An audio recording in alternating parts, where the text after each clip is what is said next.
I got my last pair of Yeezys in today. Or was this yesterday that we got these in? They came yesterday? I got my last pair of Yeezys in yesterday. And I talked about it on a video that I dropped. These are the actual Yeezys that came in. These are the last pair of Yeezys that they're ever going to sell. Now, if you can see in the background over there, right there, I have a wall full of J's, Yeezys, Grails, all of that type of stuff, right? I have storage units that have unworn Yeezys and Jordans up and down. I mean, I have to do an inventory. I have so many freaking pairs of sneakers. I got at least 200 pairs of unworn Yeezys, all different kinds, zebras, these new 350s that just came out. Adidas has officially terminated their deal with Yeezy. Now, I already predicted this. I didn't know how it was going to happen. Kanye West was already angling to get out of his deals with both Gap and Adidas. And then everybody is basically, playing Me Too and distancing themselves with Kanye. I also got in some J's. And somebody said that this was a Detroit designer, Rita, and that's why I got Detroit on the box. I did not know that. And so these is absolutely dope. So they had these new releases. They got the twos, and they got Detroit on the box. So shout out to my Detroit players. And I've seen a lot of people in Detroit, and so that's why we seen them. Me and Leslie have seen them at the game. And so if you can look at the paper, see that? It got Metro Detroit. What a lot of people don't understand is that even people outside of Detroit, around Detroit, say they're from Detroit, and they're not even really from the city, right? And so this kind of gives you an idea. This is Pontiac. Pontiac is the redheaded stepchild of Oakland County. Oakland County is one of the richest counties inside of Michigan, and Pontiac is the redheaded stepchild where all of the black people is staying at. You know what I'm saying? Don't park your car over there. You might be coming out on some hood caps.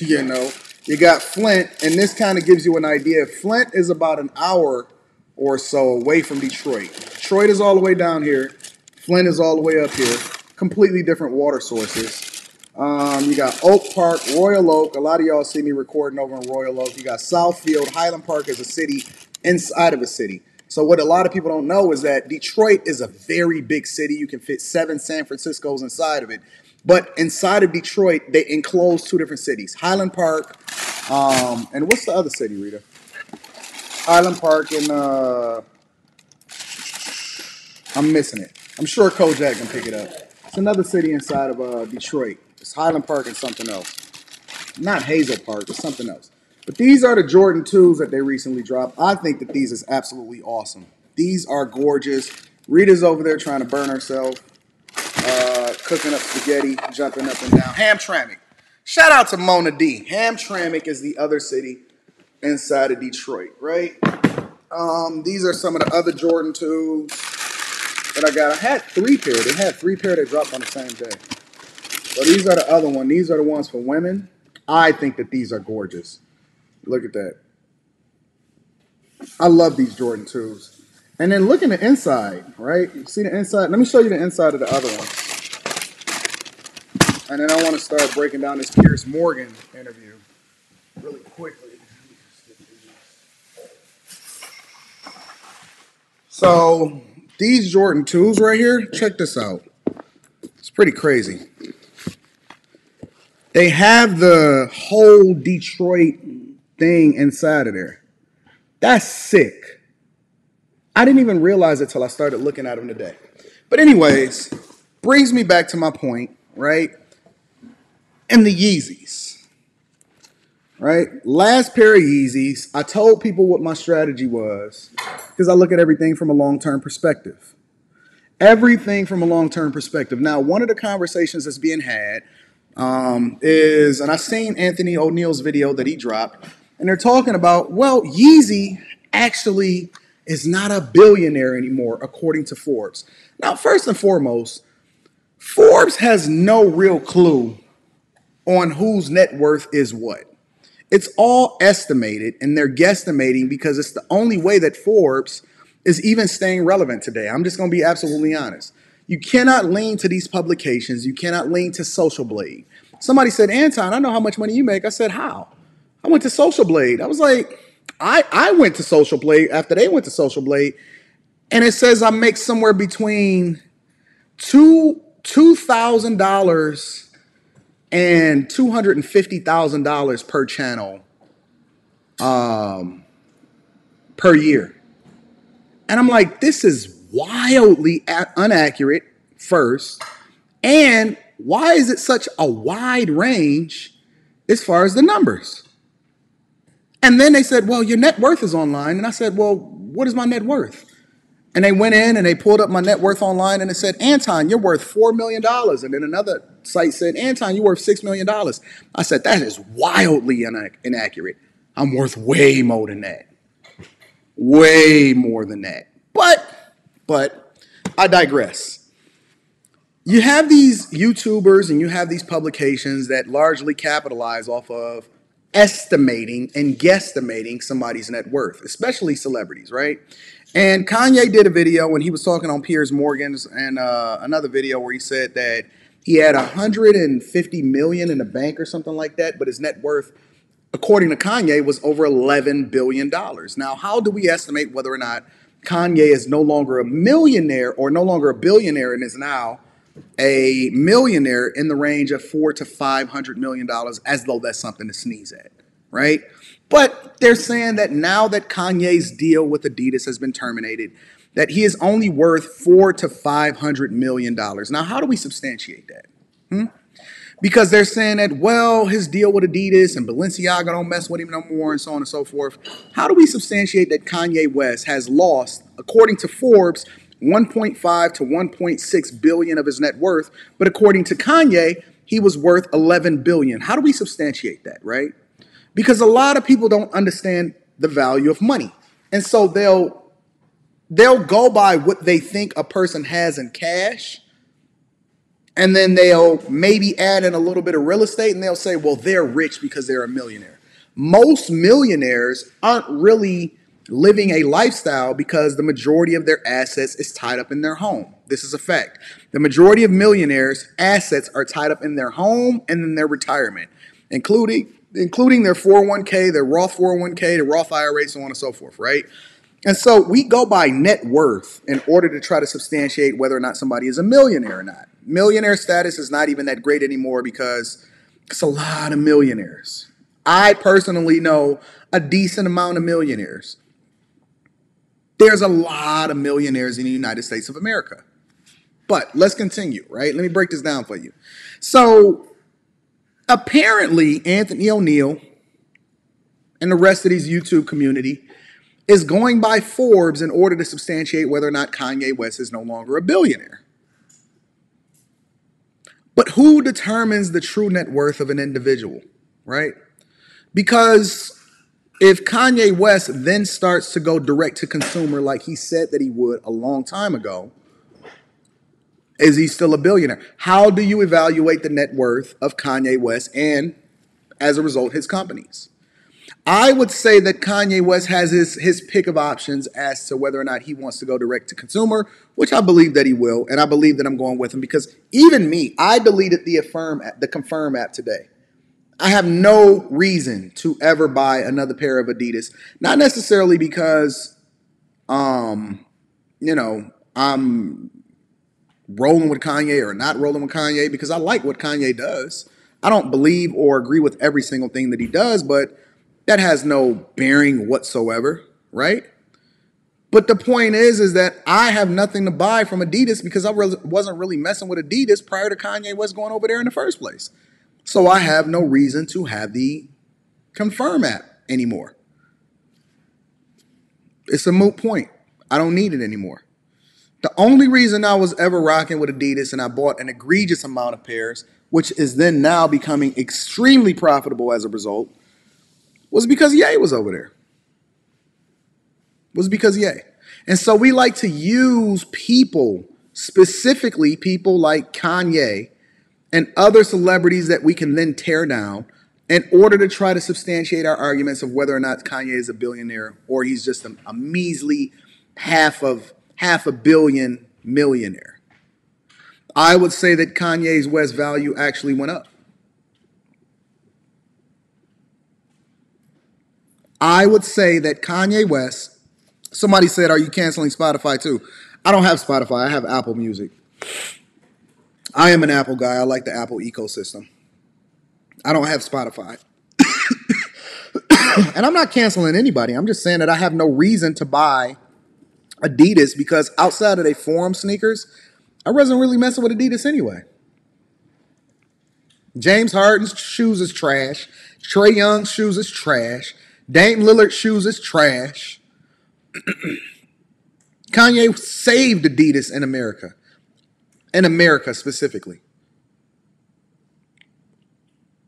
So my point is that I believe that his net worth actually went up. I believe that he's even more valuable. I think he gets more money per shoe. And then when he does this direct-to-consumer model, he is going to absolutely, listen, the establishment, if you can't see that the Forbes magazine has a vested interest along with all of these other companies to Me Too Kanye, you are missing it. It's so easy to take a Forbes perspective because they are a publication. How about we take the Washington Post's perspective? Oh, you didn't know that it was 100% owned by Jeff Bezos? Thank you, I appreciate it. The Washington Post is 100% owned by Jeff Bezos. Should we believe everything that they say also? Or should we take into consideration who's the publication's owner? So Forbes is a company that is a for-profit company, not a non-for-profit company, but a for-profit company just like every other person and every other company that is trying to cancel Kanye West. They are not absolved from the same standards by which we hold companies as far as trying to Me Too somebody. And so I believe that Forbes has a vested interest, especially now that we're talking about him again, because nobody's really checking for Forbes, right? I believe that Forbes has a vested interest and also making these publications and also reporting because they don't do any real research. They guesstimate just like all of the rest of us about how much money somebody has. And until Kanye said, yo, this is what I'm rocking with, nobody really knew. And so why wouldn't Forbes have a vested interest in seeing Kanye being Me Too'd, especially considering that they are largely in the same boat as every other company that is owned by those, and you know who we talking about. You know who we talking about. They're owned by those that you know who we talking about. And so they're not objective. They're doing the same thing that Balenciaga and Adidas is doing and every other company that's trying to meet to them because they're afraid of Ye. There is nothing more powerful and make a company or a society or a system more fearful than a man that has power, knows their worth, know what the long-term goal is, and unwilling to compromise and play ball with corporate America. There is nothing more dangerous than that type of man. So now we're trying to diminish Kanye's value and worth based off of a publication that has a vested interest also in canceling Kanye. Well, I submit to you a completely different perspective of a person that actually understands money. And my perspective is that Ye is actually worth a lot more than he was prior to this Adidas deal. Because you can't take away the value of what it is that he's built. And the minute that he stands up a company that he goes direct to consumer and cuts out all of the middlemen, such as Adidas and Balenciaga and Gap and all of these other companies, how is he not worth more? Kanye West is similar to, what's my man's name in the music business that's actually making more money than everybody else, but nobody actually talks about him because he's not a part of the system? What's the fast rapper's name? What is his name? He's completely independent. He manufactures all his own merch. He does more shows than any other artist. No, not Joyner Lucas, not Bad Bunny, not Twista. Tech Nine. Ooh, I love my audience. Shout out to Kyle. Tech Nine. Tech Nine could quite possibly be one of the richest rappers, but he gets no publicity as a result of it because he's not a part of the system. Tech Nine. Tech Nine is the king. Look, Rita like, I don't even know who that is. Tech Nine, listen, if I had to pick a GOAT of hip hop and I was just looking at it purely from a financial perspective, I'm going with Tech 9 all day. I'm going with Tech 9. Tech 9 is the king of rap. King of rap. Truly have an audience. When I had a conversation with, I believe it was the lead attorney, and I was telling him in Pocket Watching with JT, they said, Anton, would you rather have 1 million subscribers or have 100,000 subscribers? I said, it depends. The context is, I said, well, I'd rather have 100,000, but the context is I'd rather have 100,000 that truly rock with me than 1 million that's fair weather. Because similar to how I showed y'all the Roommate show yesterday, shout out to Noble Xavier, similar to how I showed y'all the Roommate show yesterday, 500,000 subscribers don't necessarily translate to $500,000. Just because you got a lot of people and the numbers look good, similar to how it is that they do on Billboard, they will buy your record, but you only making a cent per album. And you still got to pay back the loan that they gave you as far as what it is that they forwarded you, what they advanced you. I'd rather be Tech 9. I'd rather be Tech 9. You can take Lil Baby, I take Tech 9. I'd rather have 100,000 that love and adore me, than 1 million that's fair weather.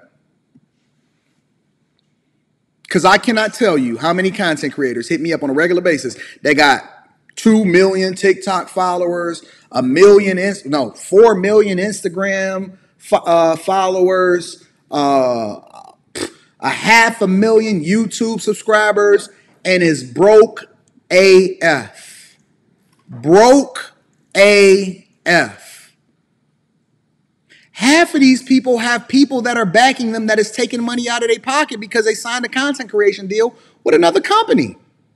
I would submit to you that people that are a part of me, like Aaron and Brittany, make more money than some of your favorite content creators.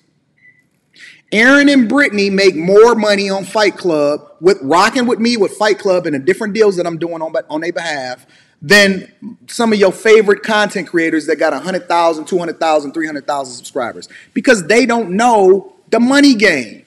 It's easy to get a record deal when then they give you a chain and then they give you some shoes. All they did was Kanye is starting to wake up. First, he got the endorsement deal from Nike. Then he got the distribution deal from Adidas. And now he said, F the middleman, I'm cutting everybody else. What makes you think, because they had the same narrative when he didn't do the deal with Nike, what makes you think that Kanye is not actually worth more? But we so programmed to be a part of somebody else's handout that we're not willing to see the bigger picture, which then would empower you and give you more power. See, they fear Ye, and it ain't about what he said. They fear Ye because he's going to unlock the true code of what it takes to really, really be able to substantiate your net worth through owning what it is that you do and getting rich. Partnering with the right people that actually have your vested interests at heart. They fear Ye, Ray. They fear Ye. They fear the Tech 9s.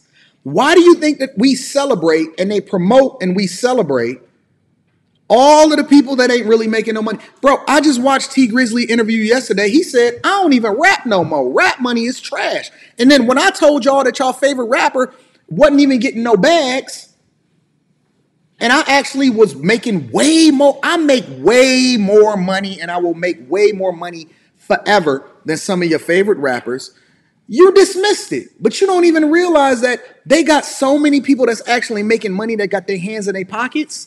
Some of the best things that can ever happen to you is you go through it.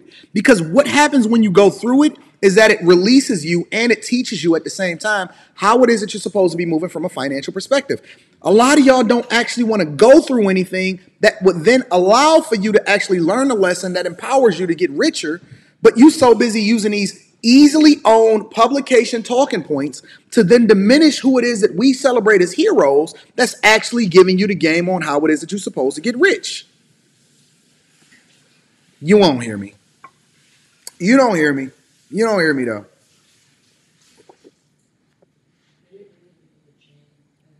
Yeah, they give you a chain. Rita said, do they really give you a chain as a rapper? Yeah, they give you a chain as a rapper. A worthless POS chain that's not even worth the metal that it's on. It'd be a gold-plated, platinum-plated chain with lab diamonds that shines really bright. And it ain't even, listen, most of these rappers' watches ain't even worth the watch that I got on my wrist right now. This is a solid gold, all the way, solid gold Rolex timepiece that is worth more than I paid for it when I left out the store.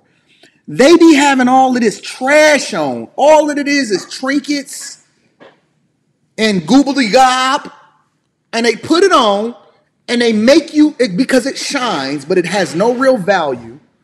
They put it on and they water wave for you and they make it sound nice, and then you fall right into the same effing system as them.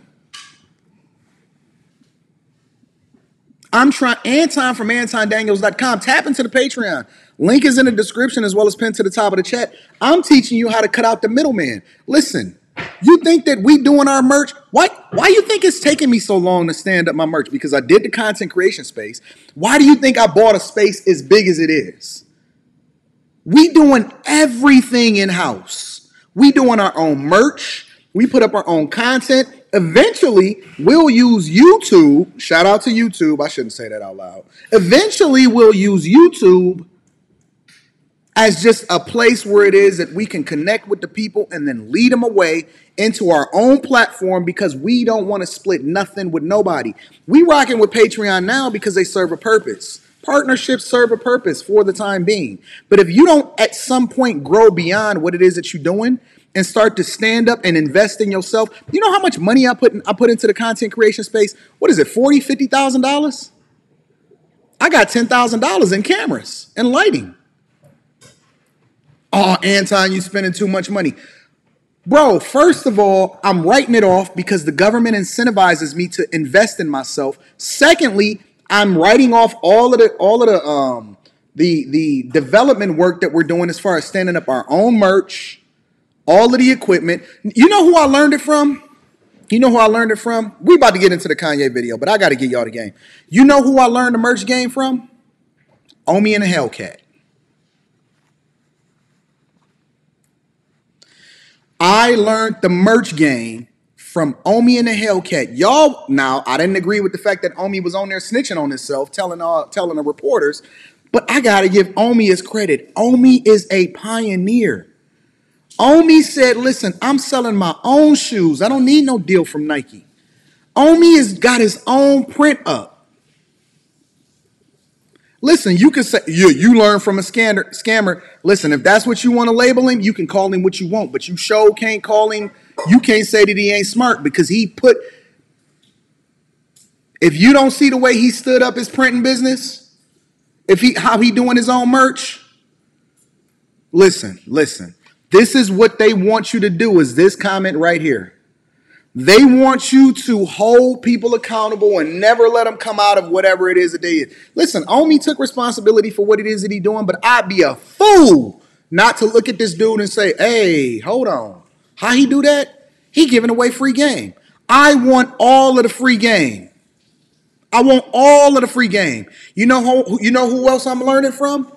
We gonna go with another person. You know who else I'm rocking with? You know who else I absolutely love how it is that he market himself and what it is that he doing? I love Bandman Kevo. I love Bandman Kevo. I think that Bandman Kevo is a marketing genius. Do I agree with everything that Bandman Kevo says? Absolutely not. Do I align with some of his business practices as far as what it is that he does for a living literally? Absolutely not. But if you telling me that I can't look at how it is that this dude market itself and say, yo, I can learn from that dude because you're not always going to agree with everything that everybody say, man, you out of your mind. You are out of your mind. Yeah, they say he got a BBL though. I don't give a F what he doing with his own body. That ain't got nothing to do with me. I'm looking at how it is that he markets himself. He keeps his name in the spotlight. Y'all gonna have to start looking at how it is that you can start taking information and insight from other people and you don't have to listen to everything that they say. You ain't got to go and stand up a pirating site like Omi and the Hellcat did at one point, allegedly. You can take how it is that he's built different businesses and invested in his own printing and marketing company and then aligned with and partnered with a lot of other content creators in order to be able to push out his products. You ain't got to do what Bandman Kevo is doing with his body. But if you can't understand how it is that he's able to communicate effectively and market himself, then you the fool.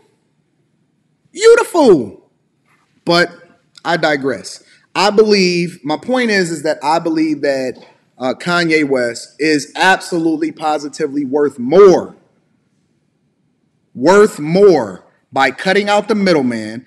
And they hate the fact that they're trying to stop him from standing up his own products and not partnering, because when they ain't getting a piece of what it is that you got, instead of being happy for you, now they look at you as competition. And there's so many different ways in which these companies play games in order to try to kill your product behind the scenes so that they don't have to compete against you.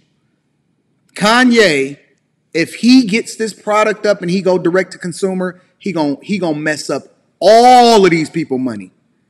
He gonna mess up everybody's money because they trying to contain you. They want you to do like Jordan. And don't get me wrong, Jordan is a billionaire and all of this other type of stuff. But they say, listen, I want you to be rich, but I want you to be rich under me. I want you to be rich, but I want you to be rich under me, which means that I'm going to always get a piece of whatever it is that you got going on. I'm telling you. Mark my words, we are going to revisit this the same way that we revisit everything else that I'm right about. And I'm telling you, then they going to be on his nuts trying to partner with him, and he going to be like,